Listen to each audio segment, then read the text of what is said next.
Wire fraud is more prevalent here in Acadiana than you think. Hey, it's Robbie Bro with Robbie Bro and team. I've got Peter Marshall with Cypress Title here. Peter, thanks so much for joining us, man. Thanks for having me, Robbie Bro and team. Good to be here. Awesome. So, this has been a super hot topic for a long time. This isn't necessarily something that just popped up, but some fun stats that I want to be able to share. In 2021, there were 6.9 billion, Austin Powers, Dr. Evil with a B, billion dollars worth of wire fraud in the mortgage industry today. 2,400 occurrences happened daily during that time.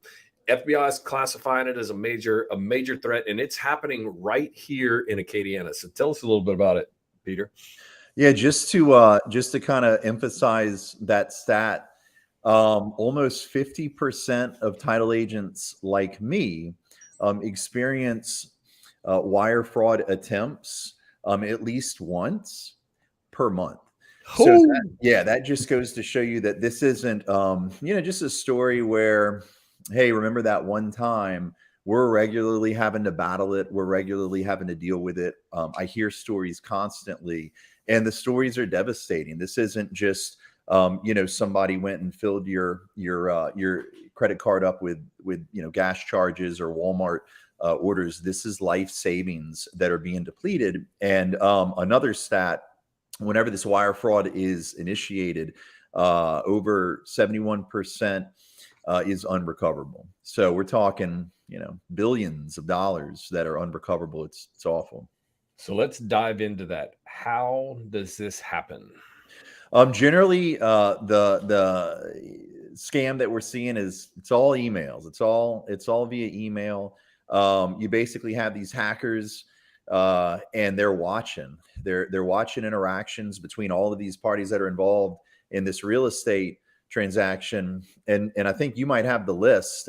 You've got so many people involved that you're just basically watching kind of like a story take place, and right at the crucial moment, just when it's time to initiate a wire, send that money over, that is when they attack, and they jump in and they pretend to be either a titled attorney, or maybe they'll pretend to be an agent, or they'll pretend to be a lender, and they will put a very persuasive email together that says, hey, we need you to send money, use these wiring instructions. And just like that, it only takes a few minutes for the money to be gone.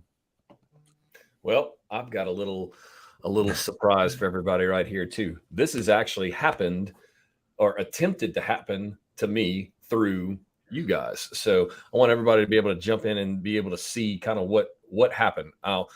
Being in the business for as long as I have, I've been preaching this stuff to people for 10 years, maybe at least 8 years, possibly even 10. But I wanted to kind of give people an idea of what this happens to look like. So it kind of really ended up popping and hitting home. So here's an example of what ended up popping up. So a while back, I got, this is a couple of years ago. So we had Merrill, who's one of your closing secretaries. So the first thing that jumps out, we've got closingagent100@gmail.com. There's some clues that are involved in here. She says, look, your closing disclosure has been finalized. We're clear to close. We have the cash. You need to have the cash closed to wire into our trust account today in order to avoid any closing delays. So let me know if you take care of it so I can we've got some verbiage through Merrill, who normally doesn't use crazy run-on sentences on top of that. And in addition, you'll also notice that the phone numbers and the fax numbers are off. This is some of the clues that you typically see, right, Peter? Yeah, that's right. The font size changing, strange email addresses, or URLs being used, small alterations, poor grammar. I know we joke about the Nigerian prince that, that's coming to a lot of money and needs your help. But these are all good clues. Let me tell you something about Meryl. Her grammar is usually on point. Okay. Spot on. So here's an example of what the actual wiring instructions were. So the other thing that popped up too, Peter, was I was like, look, you guys didn't send me a copy of the y'all didn't send me a copy of the closing disclosure. Now I was totally messing with these people and I was expecting something to be coming up from them. But you notice here they've got Bank of America going to an address in Maryland with Ed Chase Construction. Like a lot of these things, it looks legit, because you've got Cypress Title sign here, and a lot of these numbers are super close. This is your old address before you guys moved. But is this something that you normally would have? Do y'all have accounts that are way out in this? I mean, Maryland's Neverland, but it's not Right. necessarily something that would be, in my opinion, common. Right, right. It just kind of depends on the on the bank account or who our trust account, yeah, where it is. Our trust account was with a local bank who got bought out, or merged with another more national bank. So you will see maybe some other states involved. I'd say, aside from the fact that Cypress Title sent wiring instructions to you via email, which, unless requested, we would never do that. The fact that you've got the account name, that right there is just unusual. That everything should match. It should say Cypress Title. There should be some continuity between who's requesting the wiring instructions, our company. But what did that say? Ed Chase Construction. Yeah. Who is that? Why would that be affiliated with us? That doesn't make any sense. And one thing too, they're getting a little bit more sophisticated now than they were even. This is 2020. Whenever this attempt was going on, they're actually making things look a little bit closer. You had mentioned that leading up, jumping in. So, yeah, what would you suggest folks do to be able to prevent running into a wire fraud issue? Yeah, this is real simple. The phone is your friend. Anytime wiring instructions are involved, and honestly, anytime substantial amounts of money are going to be transferred, it's a big deal. You should verify wiring instructions via telephone. You should feel comfortable with who you're going to be sending this money to. So if you have a lot of correspondence from either me, or let's say in this case you were dealing with Merrill, never use the phone number that's provided on the signature line, because as you saw, they altered it. Google's your friend. $349,000. Like, I'd have been in a bind if I'd That's lost that kind of money.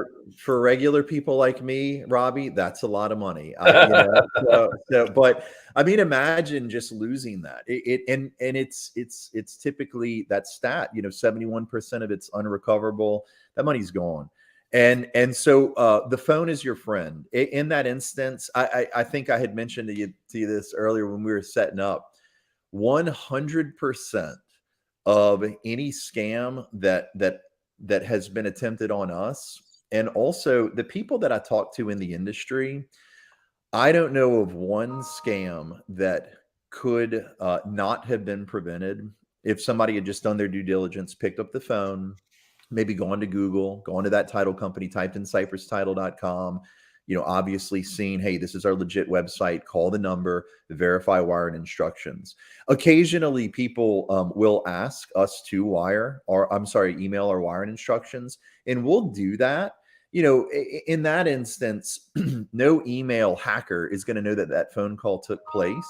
And so if you receive my wiring instructions from me after requesting it, those should be legit. But if you're extra cautious before you're going to send $500,000 out there, call, say, hey, I got your email. I want to verify your wiring instructions. Call one me, more and time. then we can do that. Yeah. Call. So just pick up the phone and call. That's so huge. Who's 10 seconds of time is worth, in this case, $350,000. I would, yeah. You're gonna learn today. So it's pick up the phone.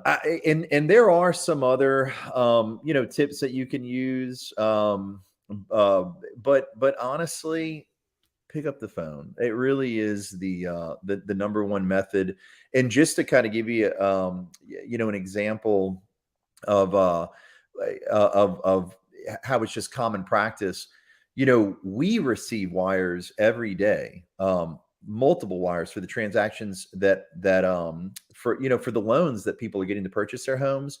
And what also we're receiving? Phone calls from the banks that are sending those wires, or the lenders, to verify our wiring instructions, because they are sending thousands of wires out every single day. And you know what their common practice is? Pick up the phone, call Cypress Title, verify the wiring instructions that we've emailed to them. So, that is the commonplace practice. If there's one takeaway I'd say from this, pick up the phone and call.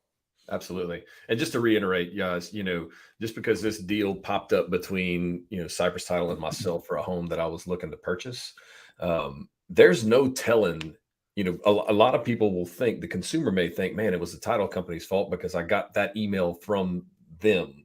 But it wasn't, clearly it wasn't coming from them. There's so many different parties that are part of the transaction. You've got buyers, you've got sellers, you've got buyer agents, listing agents, insurance agents, appraisers, lenders, title companies, closing secretaries, post-close, pre-close. I mean, that's 15 people right there that jump in, that could be in the middle somewhere along the line. And chances are it could have been a Gmail account somewhere that got hacked, that they were going and just watching and just waiting through the weeds to be able to go and jump in and try to attack somebody that's just not assuming. So, best practice, never, ever, ever send financially sensitive information via email. Like Peter said, call. The phone is your friend. Call, verified, triple check, double check, triple check.